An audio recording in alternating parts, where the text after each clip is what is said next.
Hey guys, welcome back to another episode of the TV Tray Sessions here at Guitar Talk with Todd at toddbeebemusic.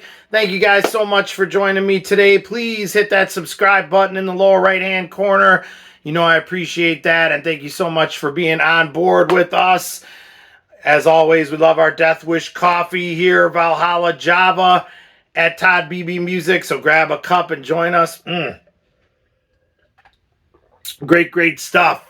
All right, today is a very special episode of the TV Tray Sessions. We have blues royalty here with us today. If ever there was blues royalty, Miss Barbra Marx and Miss Bettye Kelly, the great daughters of Howlin Wolf, one of my heroes for sure. Thank you so much, Bettye and Barbra. I just want to go on record as saying that for joining me.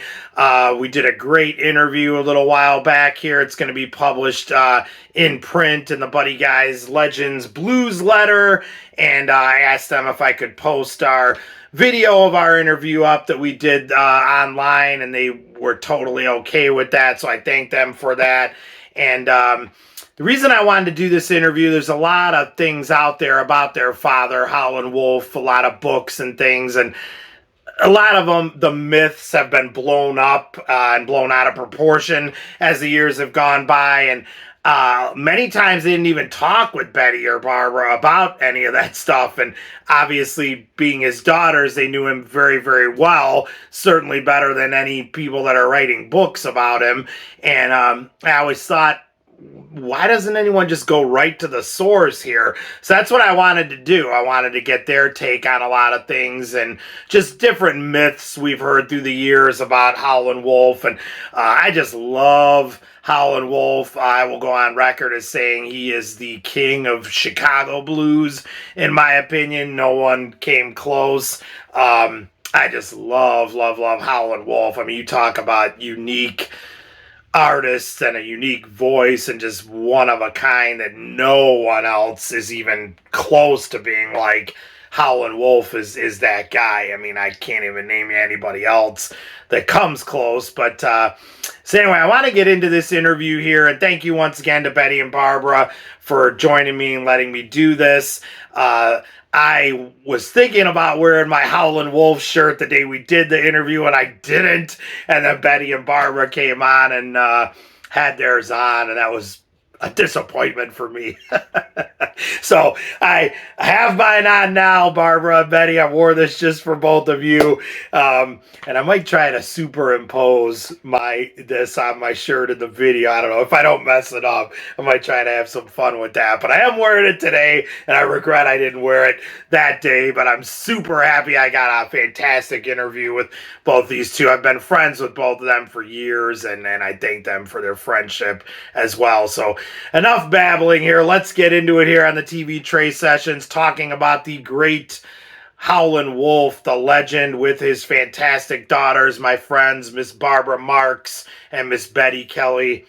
Here we go. Enjoy. Okay, so today, joining me, I have blues royalty, if there ever was blues royalty. These are the great daughters of the fantastic Howlin Wolf, who was a huge hero of mine. Miss Barbra Marx and Miss Bettye Kelly, thank you both for joining me today. It's an honor. I've been wanting to do this for a while, so thank you so much for joining me. There's not a lot of people left on the planet that knew your father, and I think there's a lot of misinformation out there about him, and I just kind of want to talk to you. And I just want it to be a loose, fun thing where we kind of talk to him and get to know him a little bit better from two people who knew him better than anyone else, probably. So that's so great that you both joined me today. So I'd like to kind of start out with asking you both, like, when was the first time you heard your father's music, and what was your first reaction to it? Do you remember that? Like the very first time you said, "Wow, that's him," and what was your first reaction? I know it's probably hard to remember. Yeah, it's been a lot of years, but my first time was actually the Shindig show. Okay. They did it, and he came home, and he was actually asleep the night they broadcast it. And like you say, I'm looking like, is that the man? You know, that he was like, oh, I'm asleep. But we were watching, of course, anxiously, because that may have been the first time a black blues musician had ever been on national television. Yeah, I believe it was. Yes. But that was my first, and I could not believe that's the same man who says, do this, don't do that, you know. But eventually, like you say, after watching some shows, I didn't really know what he, actually did. You know, it's funny when you're a teenager, and I was a teenager back then, but yeah, that was my first encounter, I believe, was Shindig. Are you asking when was the first time I actually saw him entertain or perform? First time I heard his music. Yeah, I have that question coming too. Oh, I thought I guess I would just say the first time you heard his music. Yeah, that's what I thought you said. Oh gosh, I heard his music back in probably late 50s, early 60s on our local radio station. Okay. You know, we heard WLAC.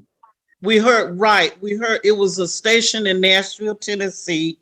It would come on at night and it would play gosh, I can't remember the disc jockey's name, but Barbara did say the station. Yeah, for Ernie somebody. I can't remember, but he would always play a lot of the blues artists. We would hear our dad, we would hear B.B. King, we would hear, the list goes on and on. That's when I first remember hearing his live music, his recordings. But I think I'm in agreement with Barbara in terms of the first time I saw him perform was on Shindig. And that was a proud moment for us. I know it was for him too, but like Barbara said, I don't think he even saw it the night we did. But that was the kind of person he was. And I want to retract. Yeah. I misunderstood the question, Todd. Yeah, she's right. WLAC. Randy's Wrecking Mart, I think, used to play the music. I think so. And we were in the rural South, and that's the only music we could hear, basically, on radio at the time. I'm so sorry. I misunderstood. No, that's fine. Hearing and appearing. Was Randy's Record Mart the program where you could mail in and they'd send you a record if you wanted to buy it through the mail? Or was that okay? No. It was a radio station sponsored. It was a radio station, WLAC, sponsored by Randy Record Mart. And I suppose it was a record store, probably a record store in Nashville. But of course, we didn't do a lot of ordering or whatever, however, because I remember, I think before I actually owned one of my dad's recordings, was probably in the 60s after high school and so forth. But yes, the first time I remember him performing, I hate to be repetitious, but I think it was on Shindig. I even remember how he was dressed. I remember how he was doing his dance and so forth. It was a very proud moment. But I wanted to ask you both about, I have a quote here. I always pretty much knew that your father could write. I'm just going to read you a little bit of what he said here. He said, "There are probable forgeries out there. I did many concerts with Howlin Wolf, have many cash receipts, bar receipts, hotel receipts, and he could not write.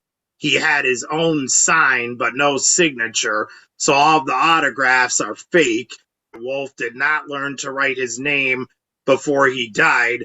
I once took him to Ohio State for a public interview as publicity for an upcoming show. He sat with 100 students and put his sign on lots of flyers for the show, but they were all signed, not his signature." And what he means by sign is like one of those stampers. No, that's not that true. is absolutely not true.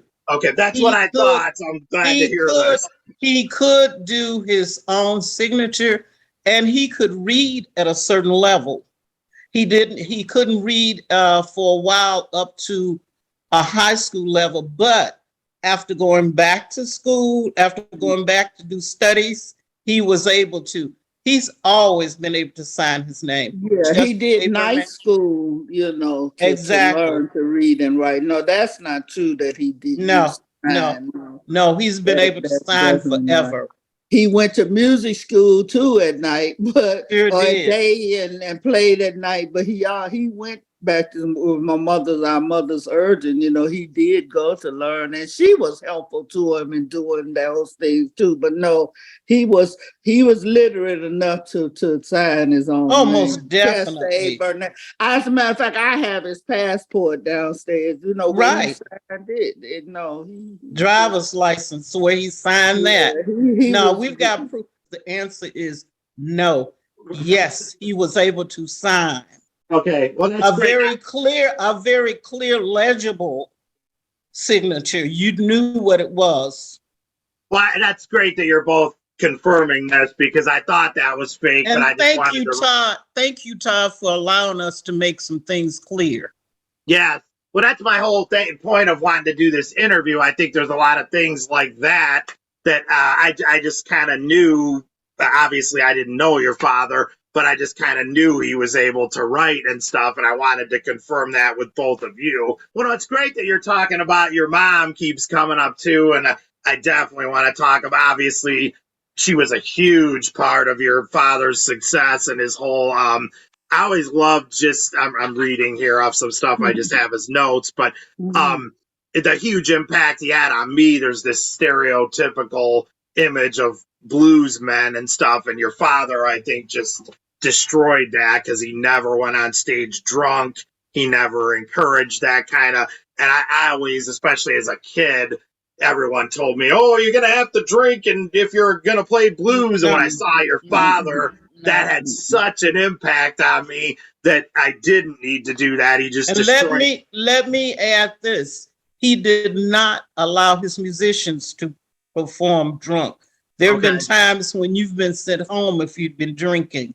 You did not play or perform with him if you'd been drinking. Right. He wanted his music just right. And he did drink scotch with milk. He said sweetness mixed with drinks would make you sick, you know. So we never saw him drunk. He said he refused a lot of marijuana and stuff, you know, while he was on the road because he just didn't do, as you say, he didn't fit the mold of most musicians of that day. That's great. Yeah, no, he had a good head. He had mother wit. He had a lot of sense. He may not have been very educated, but he had he used logic. He used logic and common sense a lot. Yeah, like he saved his money. He didn't take a Cadillac and a dog to match from the record company. He wanted his money. You know what I'm saying? Right. When he yeah. worked, or from where he performed gigs. He just. Well, no, this is great. You guys are like inside my head. You're answering all my questions. Oh, sorry. Yeah, he meant what he said and said what he meant. He was a man among men. I don't think anybody has really disputed that. But just to say, yeah, no, he didn't go on stage drunk. Like Betty said, he didn't even allow them, and they would get fired, sent home, and die. I used to do a payroll. He would dock their pay, you know, if they had. He'd have to send them if they drink. He had told them not to. So after you finish, you can drink all you want, but not, you know, while you're on my bandstand. You know, right? Well, even the womanizing and chasing women, you know, that people associate with being a blues man. I always love these quotes from your father about your mother. She was a flower the first day I seen her, and as far as I'm concerned, she's a flower now. And I remember him talking about Muddy one time, saying Muddy was a freak for the women, but he had his wife at home, and that was all he needed. I love that.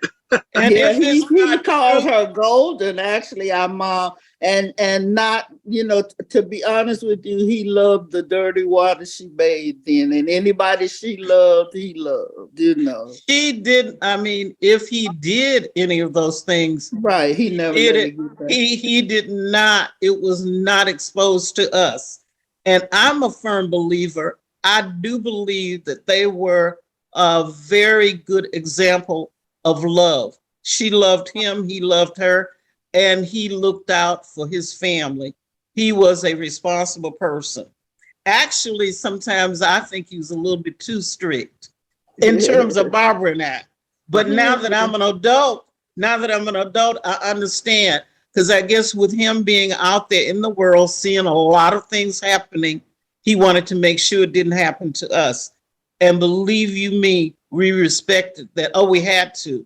We had to. He sheltered us from that life. That's why we were surprised to see him on TV. We didn't really, he made sure his family life and that music life was separate things. He never stopped that. We eventually got to go to a few clubs or see a few performances, but he would tell them in a minute we were off limits, for that life. Yeah. I remember seeing him. I actually remember seeing him, I think, perform twice. Mm-hmm. That was his very last performance at the amphitheater on 43rd and would it have been Halsted? Yeah. And he performed at my wedding. Yeah, he performed at mine also. I never really, but Barbara went with them more. She was exposed. Yeah, I went to Detroit, but he performed at my wedding also. You were most definitely. Yeah, so that would have been 3 times you saw him. But I apologize. That would have been the 3rd time, right? I saw him. I would travel sometimes. We went to, he was sick when we went to Canada. He had his. Yeah, he didn't perform while we were in Canada. Well, Buddy Miles, I think, took his place up there. He performed very well, but we traveled to see him, in the hospital. Well, no, that's great. So, so you did, that was one of my questions, if you would go to see him at, I know he played at Eddie Shaw's place a lot and that in his later years. Where did you go down to a lot of those shows at the clubs? There was a place called Alice's, and he did a album called Alice's Revisited. It was a club up north where there were no seats. You lay on the floor, while he entertained, and I guess they were smoking, weed and stuff because I didn't. I used to go there. Yeah, I've seen him live, a few times. Yeah, you saw him more than I did. Yeah. I was. I don't know. You got married by the time I grew up, almost 19. I was 19, but I was just, we didn't hang in clubs or anything, but sometimes and my mother didn't go a lot, but on New Year's Eve or something like that. But yeah, I don't know if you remember Alice's and Eddie Shaw's place. I don't think I really ever saw him play at Eddie's place. Jimmy Reed played after he passed, and Jimmy Reed didn't live a lot longer than that, for my uncle's birthday at Eddie's place. I remember that. But I don't remember even, like you say, going to Eddie's place. I did go to Silvio's after the riots, after King's death. And they used to, do the liquors in the basement, and everything had been taken. That's the only time I ever really saw him cry, was after they had destroyed Silvio's Lounge, which was his home base when he wasn't on the on the road. Yeah. They had a good friendship with them. They would go to their home for dinners, and their mom and him. Yeah. Well, no, that's great. I was going to ask you about that too. And then, like, as far as the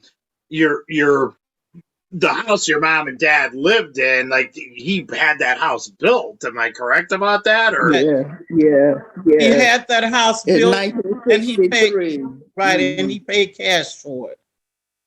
Wow, yeah, that's incredible. That was the kind of person he was. He made plans, and he was blessed enough to take care of it and carry them out. Because as Barbara mentioned earlier, he was not frugal. He was careful. He thought wisely with his money. Right. He seemed very, obviously I didn't know him at all, but from just listening to him and watching interview, he seemed like such a smart guy. He was. I think Yeah. I don't think He the drove fact, Pontiac station wagons. Yeah, he drove Pontiac station wagons, whereas all the rest of them drove Cadillacs with matching dogs. Like I say, but to him, a station wagon, a Pontiac was good enough to travel with the band and take us. You know, if we were going somewhere, he didn't believe in spending a lot of money. He was to some extent, you know, frugal. But then again, when he died, his funeral we could pay for. My mom could pay for his funeral. You know, right? there's a rumor about that, but that's not true. I went to the bank, Independence Bank, with her to get the money. The funeral home was right next to it, a couple of doors from there. That's not true. They sent the Rolling Stones sent beautiful Birds of Paradise arrangement after the funeral to the house, and they used to keep up with my. But I don't know where the rumor got started about that Eric Clapton paid say, for the headstone. Eric Clapton. I've heard that rumor, yeah. And that is the biggest lie ever and told. Nobody has ever heard Eric Clapton say that. I don't think he said that. I don't think Eric. I don't think he said that. Just, I don't think he said that. Right, I can that remember. Would be so untrue. He would always share with us, Barbara. I believe the first new car he bought you was a Firebird. Was it a green and white?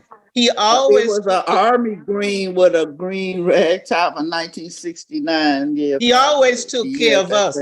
The thing was, we had boundaries in terms of how we went out, how we exposed, the kind of company we kept. In other words, it was rightfully done. And I can just like any other dad, but people don't see that. Who really because they care. Any other dad who really cared. One Saturday morning, I remember waking up and he said, "I'm going to go and buy you a car." I said, "Are you serious?" We went to the dealership and he bought me a beautiful brand new convertible 66 Mustang. Wow. That car was a treasure.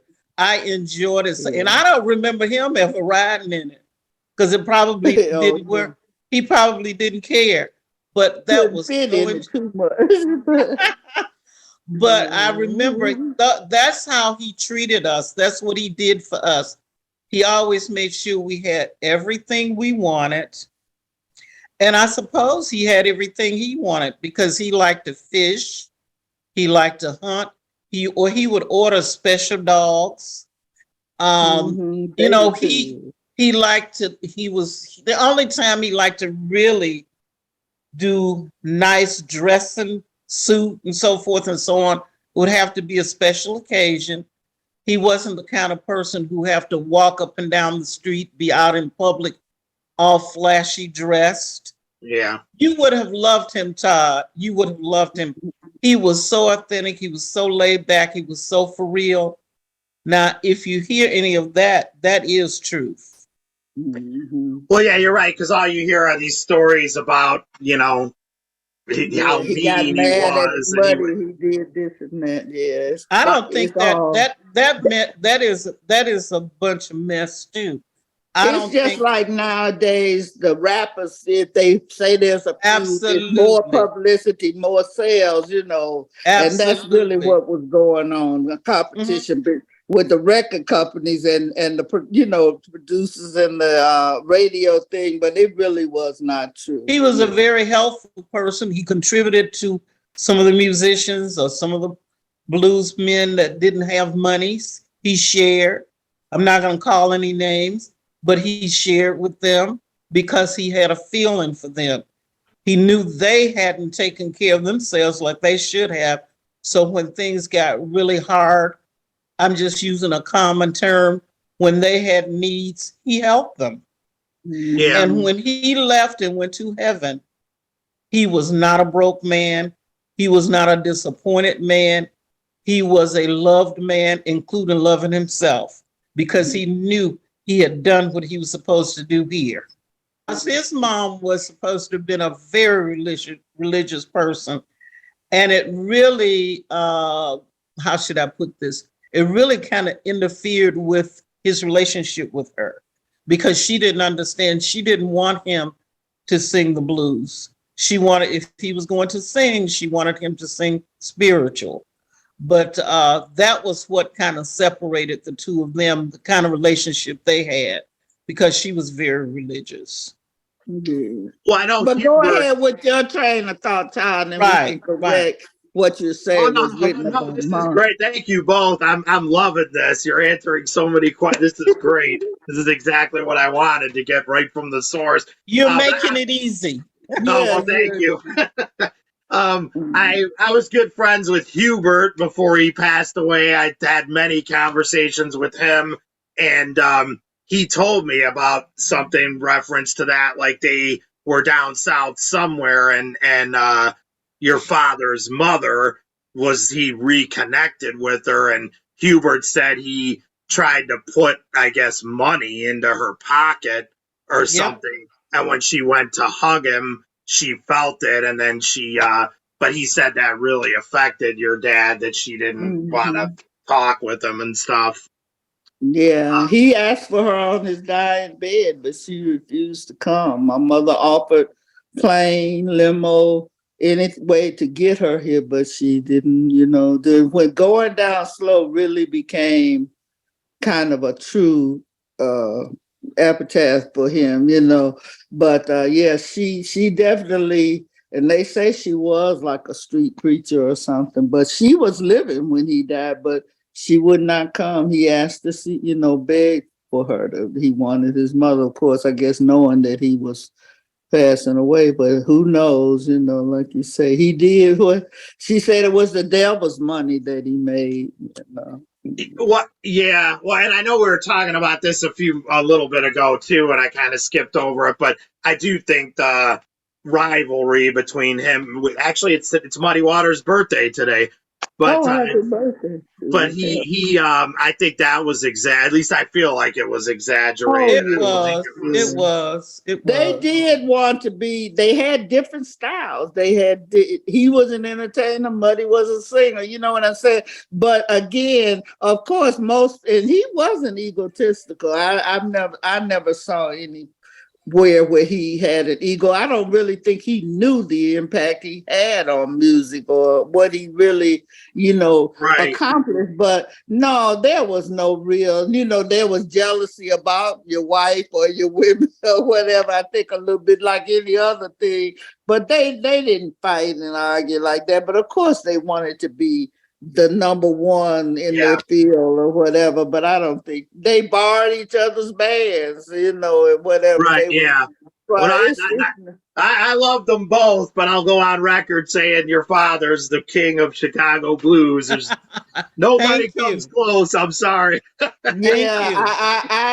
kind of agree. Like I said, he wasn't an entertainer. He wasn't just a singer or a guitar player. He actually, I don't know, for some reason he entertained, the climbing and the whatever. So I think that was the major difference, and it's amazing how that still resonates with people this many years later. Yeah, well, I know. I talked to Sam Lay before he passed away, and he said that you would walk into one of Muddy's shows, and Muddy would always sit down and be playing, and it was a very more late, and then you walk into one of your father's show and he was all over the stage. Our father was an entertainer. He gave you what you paid for. And it's amazing the people that still contact us or be on his website who just love him. You know what I'm saying? I guess we looked at him as a dad, but they saw something that he couldn't see or we couldn't see. But his music definitely will touch your soul if you take your time and listen to it. I guess all music can, but Right, yeah. Do you remember the first? This is kind of just on the side question, but do you remember, or what do you remember about the first time you met Hubert? Wow.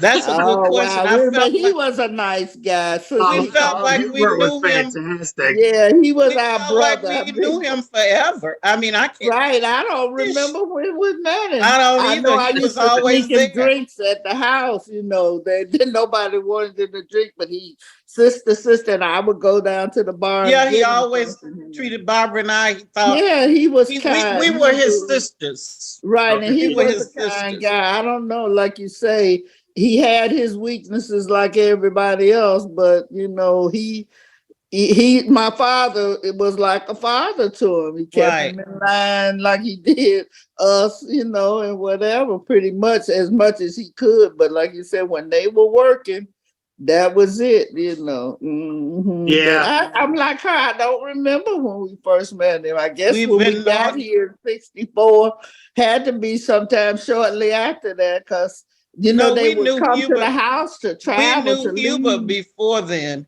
Like I say, he used to come down south with our dad. You're right. I can't remember the first. I really can't remember the first time. I just felt like I knew him forever. Yeah, I think I was in Birmingham and he came to get me, to bring me back to our grandmother's, because our dad was traveling through Alabama where we lived. Yeah, I forgot about that. Yeah, he sure did.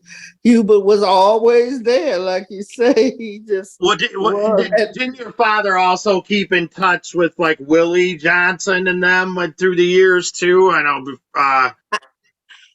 I think I'm they not would sure about that. meet up at some of the shows. They had shows with Aretha. They had shows, and they would run into each other. But and I'm not sure who he actually, from time to time, mostly fans, he would talk to on the phone. But I can, when they met up with each other, they had BB King would tell stories. A lot of people didn't want to follow him on the show, but he, like you say, between working, traveling, and the family, he didn't socialize a whole lot outside. He would be too tired. Yeah, I guess, but I'm sure when they met up, they just, like old times, they did. But I can't remember too many of them. Coco Taylor used to come to the house. Oh, yeah, she was always. Willie Dixon, of course. I almost want to say Muddy has been there. They went to his or somewhere, but and one of the Temptations came to visit. Yeah, one of the Rolling Stones Earth, came Wind, to and visit. Fire. Some of them used to walk, but it was just like you say, a reverence thing. It wasn't so much. And we lived in. I'm sorry, Barbara. Go ahead. No, go ahead. And we lived in kind of a colony. I named it. Yeah. We lived near the Staple Singers. The Impressions. A lot of those entertainers. We were all kind of in a colony there. In that same neighborhood. 87th, all the way from 87th and Cottage, St. Lawrence, back to probably 89th or 90th. A lot of the entertainers, that was really where they basically lived, a lot of them. Because we didn't live far from where Mahalia Jackson lived. Right. Oh, wow. Ramsey Lewis. Yeah. Cassius Clay lived around there. Exactly. Okay. Muhammad Ali, I should say, I guess. Yeah, it was sort of like Betty say, sort of like when they got a chance to leave the west side or the north or wherever, they all came that way. Okay, you asked. We off the subject now. We really just ask your questions, Todd. I apologize. I love this. This is great. And don't forget, we talked about Hubert. Eddie Shaw played a very, very good part in all of our lives. As a matter of fact, I miss him because now that he's gone, some of the things I wanted to do to, pay tribute to my dad and so forth and so on, I feel like I'm shortage now. I feel like I can't do them because he would always guide me into them. And he would always get the people I needed to do it. Because we did a tribute one year down at Blues Heaven. And so many blues performers there. We did something at the Blues Fest. A lot of people supported that. Different things that we've done for him but Eddie was living and he would always help us and guide us into it. Right. Yeah. Mm-hmm. Yeah, we did. We've done quite a few Yeah, things. we've got pictures. I've got pictures. Or I see them on the internet rather. Yeah, and we've got Richard was there. Sherman. Richard He was Sherman, right? Yeah, he has done a lot. He has done a lot to keep things alive too. Yeah. To pay tribute, rather. Yeah, he's fantastic with he's a nice keeping guy. the blues alive. Mm-hmm. Well, going back to like people always asked Muddy and them if they got a chance to see Robert Johnson and all these old, but your father actually traveled, I believe, with Robert Johnson and knew him. And I mean, did he ever like talk about any of that stuff much? The old days, or not really? That was probably, before our time, naturally, but yeah, no, not really. Not to us. Maybe to Mom, he might have, but I can't recall him really saying. I don't either. We read. I know he was. I know Robert Johnson was part of his life, but we didn't really. I think I've read more of what he said or how him and Mr. Johnson were, kind of relationship they had, but I never recall him talking about it. Right. And now that I think about it, I missed a lot because he was Dad. He'd leave to go to work, he'd come back. We didn't put things together because had I known what he was and the impact and how he shared with the world, I would have recorded, I would have got more information, more pictures. I would have kept more of his things than I did. But he was Dad. And it was like, oh, okay, I hear him coming in. He's been at work. I hear him going out. He's going to work, Well, it's interesting you're bringing this up, Betty, because that was one of my questions, was he was probably, like you said, he was your dad, so you weren't viewing him as, oh, there's Howlin Wolf. It was Exactly. Yeah. And we were into Motown back then. I was into Motown. Yes, really my goodness. Yes. To the blues. So, the truth be told, now we realize, what it is. But, when you're a teenager, you don't really share that with your little friends, or you don't really know what because you couldn't hear them on the radio like you did Motown or anything. Well, I was going to ask you that too. So during that era, when you were like teenagers and stuff, were you listening to him at all, or no? It was no. My mom used to play them. We'd have some parties or something, and she played the music. But no, we didn't really seek it out because, like I said, it wasn't. We weren't attuned to it in that manner. I listen to it now.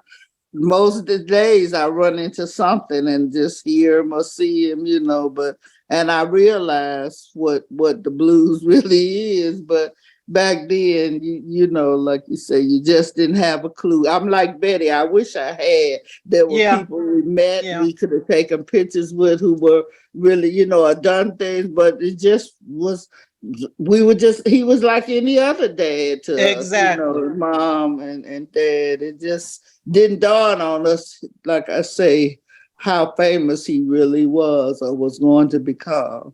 He was a man. He played in the White House. He did a lot of things that we didn't think was important or made a difference at that time. But now he really didn't either, but they were jobs, I remember going to the Grammys. Yeah, things like that. We didn't even think the importance of, at the time. But he was well thought of. But he had earned it, though. He had earned it. He was nominated. He never got the Grammy. But right. I remember. And they had a dinner at Columbia College, and Bill Russell was at the table with Mom and us. And I remember you all did go to some kind of Grammy dinner too. But we went. No, Columbia College gave him an honorary degree. That's what. And Bill Russell escorted Mama in. Yeah, but that's right. It wasn't a Grammy party. No. Bill Russell escorted her in to accept the honorary doctorate for my dad. I believe that was in 92. Oh, I'm 91. Sure, I know I was there, and I remember talking to her. Didn't realize who Bill Russell really was. It's just I guess I've always viewed everybody as human. I still do that. I'm not starstruck by anybody because that's what we were taught. See them as just people, that have Right. this talent they were blessed to be able to do what they do. But I really don't see them, as those superstars that a lot of people do. I really don't. So I have a couple of just fun questions here that, just to kind of answer and see. Like, did your father have a favorite TV show, or did he like certain like westerns, comedies? Did he have something he particularly favored, or cartoons on Saturday morning? You could hear him laughing from here to that's great. To Memphis. Oh, he loved his cartoons. That was the only thing he really, really liked. And I hear most men like cartoons. Yes, actually, I know some now who like cartoons, but at that time, he could laugh so loud. Cartoons, I can't remember the exact ones, but probably Deputy Dog, and when back in the day that was a Deputy Dog. Todd probably doesn't know anything about that. He's too young. There was one called Deputy Dog. It was actually a dog. Who was a sheriff. Uh-huh. So you asked about his TV, and what other preferences were you asking about, Todd? Just like if he did he like westerns, comedies, any cartoons. I'm telling you, cartoons. And basically, I guess Saturday morning was the only time. Actually, he would have worked Friday night, but I guess he slept in and late. I could hear him laughing now about those cartoons. I couldn't understand how a grown person, an adult, really loved them. But now I hear that that's a thing with men, especially. Okay, what do you think your father would think of like the internet and like what we're doing right now and Zoom and all that? What would he have thought of all that stuff? He wouldn't appreciate it. I don't think. There's a meme out which says it all. They asked him, did he know somebody? He said, no, I never heard of her. And it's like, it wasn't, oh Lord. I know what he did do. He did predict that we were going to have a black president someday. And a man, somebody going to the moon. That song was called "A Man on the Moon," I think, or something. You're right. He did predict that. That was on, I think it was on the Backdoor Wolf album. Yeah. That's a great one. Okay, any favorite? This is going to be hard for me to answer because I love them all. But any favorite foods, meals? What did he? When he sat down, when he really wanted a meal that he loved, what would it have been? Wild game. My mama cooked bass, she cooked squirrels, his favorite foods were wild game, but he really enjoyed mostly all foods, soul food, he loved wild game. He would hunt for some of them or buy them or whatever. I remember thinking I was eating steak one Sunday morning, and he says, "You know what you're eating, don't you?" And, yeah, steak. He said, "That's bear meat." And I was like ready to throw up. He said, "Go ahead and eat it. It's not going to kill you, But I was particular after that about dipping into the pots. But he loved wild game. Yeah, he did. Well, he did a lot of hunting too, right? He always and he loved his dog, so I know Bird I love dogs. Yeah. That was his relaxed time.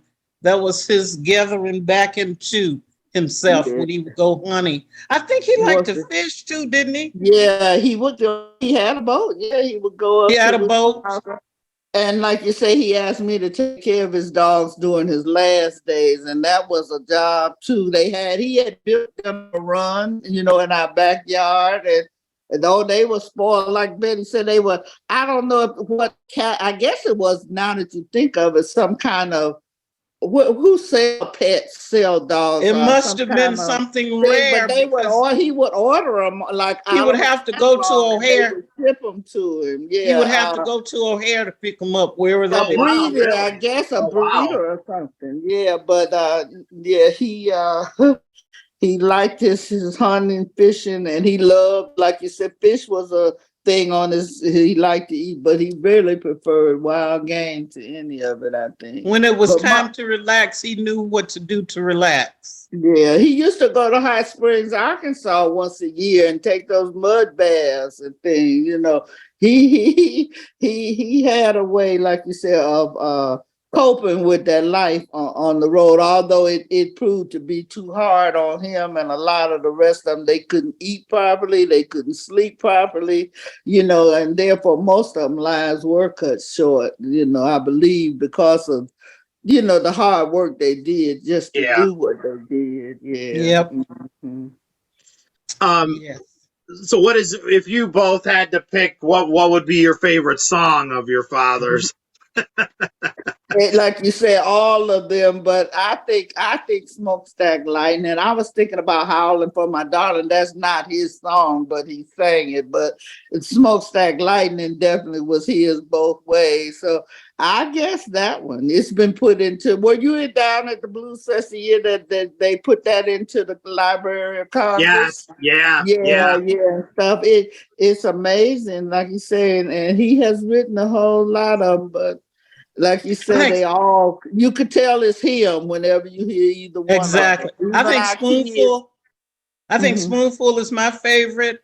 I think I like the beat, not necessarily the lyrics, but it just does something for me. I can exercise with it. I can listen to it more than once. Yeah. But again, that's not really his song. I know. But I know. Like we're about to go to Memphis now, they want to award him something about Little Red Rooster, but it's I guess the way he sang it, I'm not quite understanding because that's not really his song. But I guess he made them what they were. But then of course Sam Cooke, a lot of people covered Little Red Rooster, and everything. Mm-hmm. I think you mentioned that in your interview, did you, Todd? Was that where I read that again? Yeah, I've done a few articles about your father, just like a biography on him and whatnot, and his album reviews and through the years for Buddy Guys. But this is great because I wanted to do this for a while. Buddy is a good friend. He was a good friend. And him and my mom continued, their friendship all the way to the end. Buddy, and I run into him sometimes. And if we ever at his place, we're special to him. Really are. Yeah. He is a very nice man. Very nice. He don't forget either. Like you say, how they brought each other up. They really did. He's the last one about Buddy. Whenever he gives an acceptance speech or whatever, he always mentions your father. Yeah, and I always think that's great. He'll always mention Muddy and Wolf and all that's just fantastic. But he did go to music class probably once or twice a week, I guess. I can still remember that little briefcase. Yeah, he had at the end. He had a stand where he would write little music and take notes and all of that and play and practice. Yeah. And Pat, I remember him. He would when he was practicing, he would always pat the right foot. Oh, you could hear him upstairs sometimes. Like a time. Are you able to see this piece that was made from T-shirts of our dad? It's that's fantastic. A throw. Yeah, I keep it on this Chase Lounge all the time, folded. But I thought this morning I would put it in the background. Yeah, I started to get the postage stamp that was done. We have a huge copy of that too. Now that was something I thought about that this morning. Not a lot of people get their own postage stamp in the United States. I've got one of you both might too, but they did like the gold ones that were like the little when they first came of the replica. That was, how do you think your dad would have felt knowing he was on a stamp? I don't know. Well, like Beebe I never thought about that day that he dedicated it. He said, "Well, I'm glad it's Wolf and not me, because you have to be dead to be on the stamp." Yeah, he told me. He directly told me. I said, "Why?" Because you got to be dead to get one. I said, "Oh, okay." Yeah, I don't want Beebe King and Ruth Brown presented to us. Yeah, he wouldn't like to say, but I really still think he would just be nonchalant about all of those accomplishments. I really do. He just He wasn't moved by a lot of things, by most things. He really wasn't. He just, like I said, like we say, he was down to earth, you know. I always say no ego. I don't know why I say that, because it just seemed like which is he true. didn't really know who he was, you know, what he was doing, you know, because he what enjoyed the impacts he had. He was fulfilled at what he was doing, so that I think was he enough looked for at him. it as I'm taking care of me and my family, and this is a job that I can do. You know, that's how I think he thought of it, really. I don't think he, you know, thought of the creative part of all of it. But as a kid, I followed. I was out with Beebe King all the time, and Beebe actually told me several times that one of the greatest things he ever heard was that the last show, big show, your father gave at the amphitheater there before he passed away. I guess he told everybody he wouldn't leave until he saw Beebe. He wanted to see him play. And Beebe thought that was just, he thought that was fantastic that he wouldn't, you know, because I guess your dad wasn't feeling. I think I've heard that he like they took him to the overexerted hospital himself. from that concert, actually. Right. Yeah. And because Purvis Fan wanted him to follow that show to Memphis. Beebe and all of them went up to Memphis, but Mama said no. He knew that he wasn't feeling well, and like you said, I don't think he ever came home from the hospital after that show. Yes, he did, because if you remember, I was the last one to take him to the hospital. I still can't understand how I did it, how I got him in the car. You know, he was a big man, and my aunt and I were the last two to be with him. I know to visit at Hines Hospital, but I don't know. I thought they took him by ambulance that night. They may have, but I remember the last time that he was taken to the hospital. Apparently, he did come back home, and then last time he went to the hospital, I remember taking him myself, because I can still see my mom standing in the front door because she didn't feel like she wanted to go. And I must have passed at least 2 squad cars. I was speeding. Nobody bothered me. Nobody stopped me. And he started feeling really bad. I pulled up on 43rd off the expressway. I stood him up. Excuse me, guys. He regurgitated. I put him back in the car, and we ended up at Hines, out in Hines, Illinois. And when we got there, I jumped out of the car, ran in, and the nurses came out and took him in. I do not know how I handled that big man that morning. It was about 3-4 o'clock in the morning. Wow. And I'm glad I did it. I don't regret doing it. Why didn't I call an ambulance? I don't know. Yeah. Wow. That's so well, I mean, before it got to that point, your father would actually travel and stuff a bit with a dialysis. Right. Well, they would do it in different states. In different states, different cities. It up. She'd have to set it up with the hospitals before he left for the job, and they would do it, you know, while he was out on the road. But it was like like you say, you'd have to plan it. Yeah, you had to plan where they were going to do it, when they were going to do it. Like any our mom actually did it in our basement for the longest time. In the beginning, when he was home, she did it after, you know, they first taught her, and they put a machine in the basement, like a large washing machine, and twice or 2 or 3 times a week, she'd take all his blood out, clean it, put it back, you know, and he'd be a little weak, but yeah, she actually learned to do that. And when he was home, and that's what I said, did she set up, because I guess she knew the dynamics of it with the hospitals on the road, you know, wherever it was. Well, your mom was, I'm getting a little off topic with this, but she was very, because I know your father offered like unemployment insurance to his band and stuff like that. And I've always heard that behind all that really was your mother. She was kind of in charge of so much of the I guess what you would say, the business side.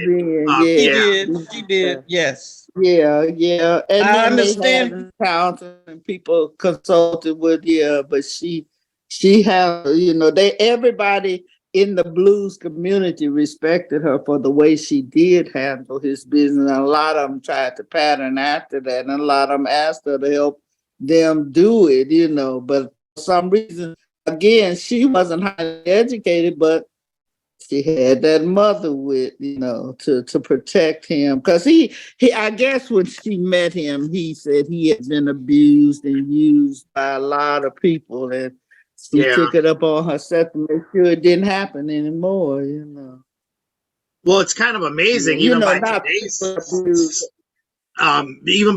standards, to hear that blues artists are protected with unemployment insurance and stuff is not a super common thing. So back then, that was completely unheard of. I don't think even today, I don't think it's only the blues community. I think it's some of the other communities. Musicians complain. You often see things where things are not done. They give them a check at the end of the week, and you offer yourself if you need some hospitalization, some Social Security, some whatever. However, you have to do it yourself because they treat them as being self-employed. Right. Yeah. It's it's sad, but right. Do either one of you still, and I'm sure your mom had to have had them, like his guitars and his old instruments? Are they still around, or where did a lot of that end up at? One of the guitars is in the Rock and Roll Hall of Fame in Cleveland. And I understand Hubert's wife has one my mom gave to him after my dad died. And I'm not sure about, he didn't buy a lot of guitars like a lot of people, again, he was just a down-to-earth man, but and Todd, let us thank you publicly for doing this all these years later, for having this interest and wanting to keep his memory and his legacy going. Thank you very much. You're right. Yeah. No, it and means by all means, to clear up some of the lies that have been told. Yeah. Barbara and I gave you the truth. Yeah. Well, that's one of the reasons I wanted to do this, because through the years I would read so many things, and I've always been friends with you guys and run into you here and there and different things and whatnot, and but then the whole thing stopped at Buddy Guys when COVID hit, and we weren't really publishing anything. And now when it's starting to get going again, I was like, I want to do an interview with both of you. That's so nice of you. Oh, this is great. I really appreciate, first of all, the friendship of both of you, and then just your time today. this is great. Did you, I know I keep saying I'm going to wrap it up and I keep talking, but did you two ever think about writing a book or anything like that, or no? No, but ever since I was a teenager, I've always wanted to write some songs. And I keep saying I'm going to stop one day before I leave this earth and write a few songs and have them published to see what they will do. I think I've got some things that I like to say, some stories I'd like to tell, not necessarily in the blues field, and it might fall into that realm. I don't know. But it's always been an inch and an edge and a need in my soul that I wanted to do that. Oh, not because he was an entertainer or anything, because Barbara and I think I did take voice lessons a few times with Jimmy. Was it Jimmy Rogers? I think it was with a man named Jimmy Rogers, I believe. Maggie and I tan. Oh wow! And that not that Jimmy Rogers. He was a very slender man. He lived like down in the 40s. Because I remember we used to commute down in the 40s on Saturday mornings for a little while. But I do believe I can write. I feel like I can really write a few good songs. I know he offered to teach me to play guitar as a teenager, and I was like, no, I'm going with my friends. I do really regret that I didn't stop to take the time to at least learn how to play blues music, Yeah. but you can't go back. There's no going back. Right. So. Yeah. The very last question I had, and we've kind of touched on some of this, but just to kind of wrap everything up, I was going to say, your father's legacy has not only lasted, it has grown even bigger and continues to do so with each passing year. When they talk about the Mount Rushmore of the blues, I know there's a painting hanging up in Buddy Guy's club. Your father, for till the end of time, will be mentioned in that group of people that are on Mount Rushmore more of the blues. Is there anything either of you would like to correct that the world thinks about your father that isn't necessarily true? We kind of did that already throughout this whole interview. And how do you want your father and his legacy to be remembered? I would like for him to be remembered. As a matter of fact, I know he is, as a very good person. He loved what he did. He enjoyed making people happy. He enjoyed entertaining people. He loved his family. His family loved him. And he's resting at peace. Yeah. He's resting at peace. Yeah, and I always say he always made his own legacy before he left. And I don't think anybody can destroy that. Like I say, whatever's untrue, people may believe that in their heart, and then maybe some of it is true, but we knew nothing about any of the really negative things, that you hear. And I guess we would be, we just didn't. I don't know of any negativity,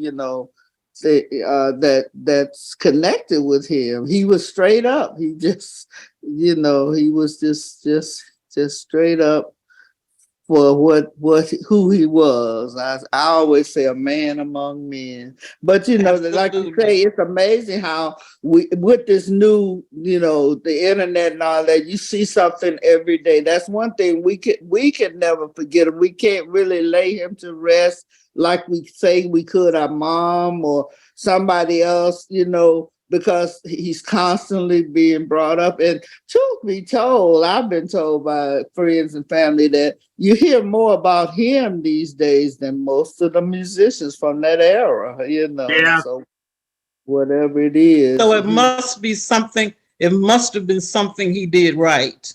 Yeah. Right. Yeah, absolutely. Yeah. Well, I mean, what a unique, they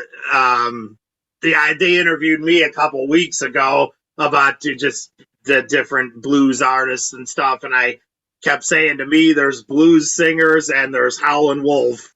Yeah. And I think, again, that's the fact he didn't just sing or he didn't just play. He entertained his audiences, He made people happy. What made him who he was, I suppose. Yeah, he was an entertainer. Yeah, there was no one like your dad. He was wow. Yeah, Little Richard. Who else used to kind of put on the show, but it wasn't anything like he, like he did. I know. Yeah. And I would like to. Well, you'll let me know when we ending, because before we end, I would like to, and I'm sure I'm speaking for the whole family, his grandchildren, his in-laws, everybody. We thank you, Todd, for allowing us to speak the truth about our father. Oh, thank you.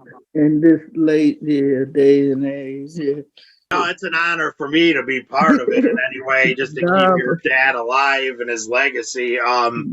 Thank you again for doing this, because nobody has to remember and do stuff like this. Like I say, this many years after he's left this earth, and and everything. So I really appreciate it. We do. We do. Mm-hmm. Yes, we do. Well, you're welcome. Thank you, Barbara and Betty. Thank you so much for talking to me today. Thank you. And I hope you got something you can use the way you. Oh, absolutely. This is great. And please stay in touch with us. Oh, yes, I definitely will. It's great to call you both friends. So thank you. Say hi to Connie for me. I know. Say hi to Connie for me. I definitely will. Yeah, give her our regards. Yeah. Okay. All right. Take care now. Have a good day. Yeah, you too. Bye, guys. Thank you so much. Okay, guys, so there is my interview with Miss Barbara Marks and Miss Bettye Kelly, the fantastic daughters of Howlin Wolf. One of my heroes for sure. Love, love, love Howlin Wolf. Thank you again, Barbara and Bettye. I'd just like to go on record as saying thank you for your friendship, first and foremost. I have known both of you for years now. We've had some great times celebrating your dad's 100th birthday downtown at the Blues Fest. I ate a piece of the beautiful cake there, and that was Blues Mojo if there ever was, eating a piece of the 100th birthday cake for Howlin Wolf. So I've done a lot of great things through the years with Bettye and Barbara, and it's so great to call them friends first and foremost. But then to get to sit down and do an interview with them like you just saw, that was just great. I've wanted to do this for quite some time now to set the record straight about a lot of things about their father. So I'm glad we finally were able to. So thank you again, Bettye and Barbara. Thank you again to all of you for joining us and checking in today. Please comment below. Let us know if you have a Howlin Wolf story, a favorite song, anything about Howlin Wolf or hubertsumlin, anything related to Howlin Wolf or blues. Please comment below and let us know what you think. Please hit that subscribe button in the lower right-hand corner. You know I appreciate that. And thank you again to Death Wish Coffee. As always, we are fueled by Death Wish here on the show, and we love them. So thank you once again, you guys. Find me on Facebook at toddbeebemusic. Thank you again to Bettye and Barbara and Howlin Wolf and hubertsumlin. And we will see you guys again. Thank you so much. Stay safe and love your dogs. Take care.